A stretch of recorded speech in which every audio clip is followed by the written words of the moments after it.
Good evening students, this is Santosh Kumar Sinha and welcome to my channel that is called Gyan Guru English. तो आज हम आपके लिए लेके आए हुए हैं मतलब कंपटीशन लेवल का वन वर्ड सब्स्टिट्यूशन। ठीक है, ये किसी भी इंडिया का इंग्लिश का जो एसएससी का एग्जाम होता है, सीजीएल का, सीएचएसएल का, उसमें वन वर्ड सब्स्टिट्यूशन पूछता है।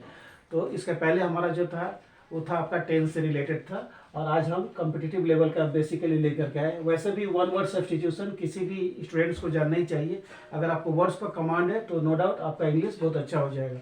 तो उसी को ध्यान में रखते हुए जो हम लोग का है वन वर्ड सब्स्टिट्यूशन, हिंदी में बोलते हैं अनेक शब्दों का एक शब्द। ये बहुत जरूरी है इंडिया के किसी भी कंपटीशन को अगर इंग्लिश को क्वालिफाई करना चाहते हैं, ये टॉपिक आपके लिए बहुत ज़्यादा इंपॉर्टेंट रहेगा। तो चलिए बिना टाइम वेस्ट किए हुए हम लोग फटाफट क्वेश्चन, और आपके लिए मैं हिंदी में भी लिख दिया हूँ, जो वर्ड्स है उसका हिंदी मीनिंग भी मैं लिख दिया हूँ, जिसमें किसी को भी दिक्कत नहीं हो।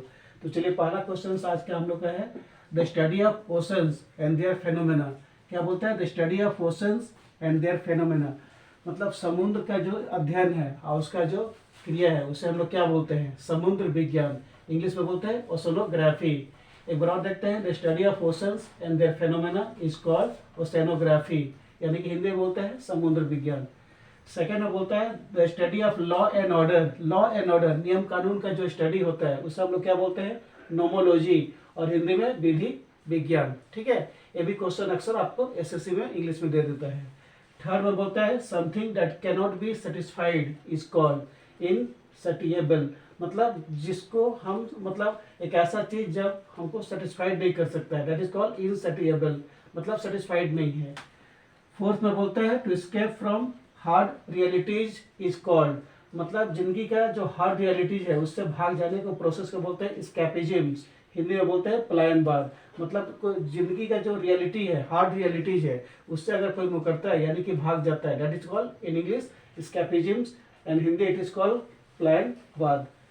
फिफ्थ में बोलता है seamlessly rude by behaviour is called impudent, यानी कि निर्लज या हठधर्मी बोलते हैं ना, या ढीठ बोलते हैं उसको।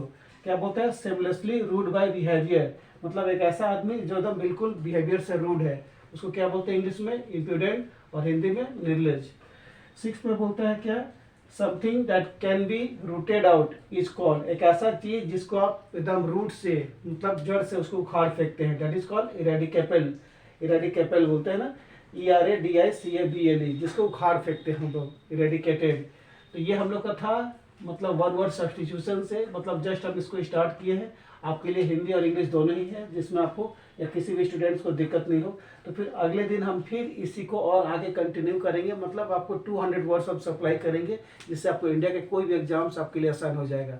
तो वीडियो को देखते रहिए, तब तक good night to all of you, thank you.